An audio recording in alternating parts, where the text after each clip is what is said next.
আসসালামু আলাইকুম। আজ থেকে প্রায় ৩-৪ বছর আগে আমাদের এখানে ছাগলের একটা খামার ছিল, যেটা হয়তো ভিডিওতে আমরা কখনো দেখাতে পারিনি, কারণ তার আগেই আমরা এই খামারটা বন্ধ করে দিই। ছাগলের খামারটা কেন বন্ধ করি এটা নিয়ে কয়েকবার আমরা ভিডিওতে বলেছি। আলহামদুলিল্লাহ আমরা নতুন করে ছাগলের খামারটা আবার শুরু করতে যাচ্ছি। আমি আপনাদেরকে দেখাচ্ছি। এই হচ্ছে আমাদের ছাগলের খামারটা এখানে ছিল, যদিও এই জায়গাগুলি ফাঁকা ছিল। পরবর্তীতে আমরা এখানে ঘাসের ঘরটা তৈরি করি এবং এখানে বেড়া দেওয়া হয়, যে কারণে জায়গাটা একটু আটকা অবস্থায় আছে। মূলত আমাদের এই ছাগলের খামারটা পুনরায় আমরা আবার কেন করতেছি সেটা আমি আপনাদেরকে বলি। আমাদের যখন গরুর খামারটা আমরা প্রথমে শুরু করছিলাম, এরপরে আমরা ছাগলের খামার শুরু করছিলাম।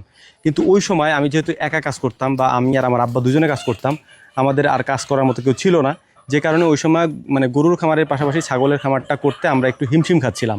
যেহেতু গরুর খামারে অনেক বেশি ইনভেস্ট আমাদের ছিল, এর পাশাপাশি আলহামদুলিল্লাহ তখন আমরা ভালো একটা অ্যামাউন্ট ওইখান থেকে পাইতাম, গরুর খামার থেকে। এর পাশাপাশি ছাগলের খামার থেকেও আমরা বেশ ভালোই লাভজনক একটা অবস্থানে ছিলাম, কিন্তু দুইটা আমাদের পক্ষে কুলায় ওঠা সম্ভব ছিল না। আর এর পাশাপাশি হচ্ছে তখন ঘাসেরও বেশ সংকট ছিল। আমরা গরুর খামারের ঘাস এবং ছাগলের খামারের ঘাস দুইটা মিলে পারতাম না তখন।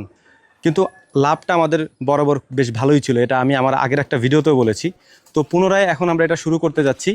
এটার কারণ হচ্ছে যে এখন আমাদের খাদ্যে তেমন কোনো সমস্যা নেই, ঘাস পর্যাপ্ত পরিমাণে আছে।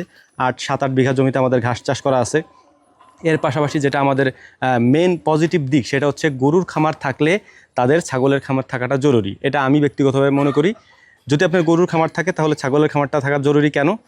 ছাগল যেসব খাবার খায়, গরু প্রায় সেমি খাবার খায়। দেখা যায় যে একটা গরুতে যে পরিমাণ গমের ভুসি খায়, ওটা দিয়ে প্রায় 7-8টা ছাগল পালা যায় আর কি। তো এই জন্যই মূলত আমাদের এখানে যেহেতু হিউজ পরিমাণে হচ্ছে যে গমের ভুসি আমরা আনি, আমাদের এই ঘরটা পুরো ভর্তি থাকে গমের ভুসিতে। আর আমাদের এখানে গরুর মোটামুটি 3টা শেড, যেহেতু পর্যাপ্ত পরিমাণে গমের ভুসি আমাদের লাগে। তো এই জন্য চিন্তা করলাম যে দানাদার খাবারের তো কোনো সমস্যা আমাদের থাকে না, তো ওইটার পাশাপাশি আমরা এটা করতে পারি। মিনিমাম 10 থেকে 15টা ছাগল পালাই যায় আর কি, দেশি ব্ল্যাক বেঙ্গল ছাগল যেটা, সেটা পালাই যায়। এই জন্যই পুনরায় আমরা এই ঘরটাকে রেডি করতেছি। আর ওই যে টাইগার মুরগিগুলো ছিল, ডিম পাড়া যে টাইগার মুরগিগুলো ছিল, সেগুলো আমি আপনাদেরকে দেখাইতেছি। সেগুলোকে আমরা মূলত এখানে শিফট করে ফেলছি, এই ঘরে নিয়ে আসছি। মুরগিগুলোকে মূলত আমরা এখানে নিয়ে আসছি।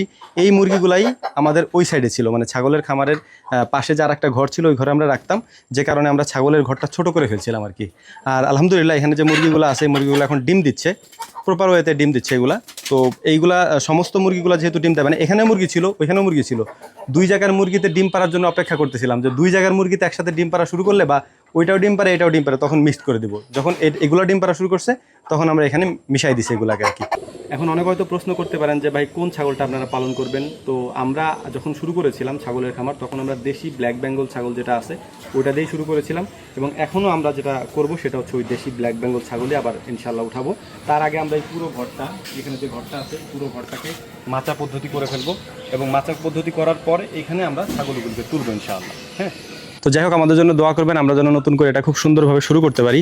আর আমি আপনাদেরকে দেখাবো ইনশাআল্লাহ কীভাবে আমরা করি এই কাজগুলি, এবং প্রপার ওয়েতে আপনাদেরকেও আমরা আইডিয়া দেওয়ার চেষ্টা করবো ইনশাআল্লাহ। তো আমাদের জন্য দোয়া করবেন। আসসালামু আলাইকুম রহমতুল্লাহ।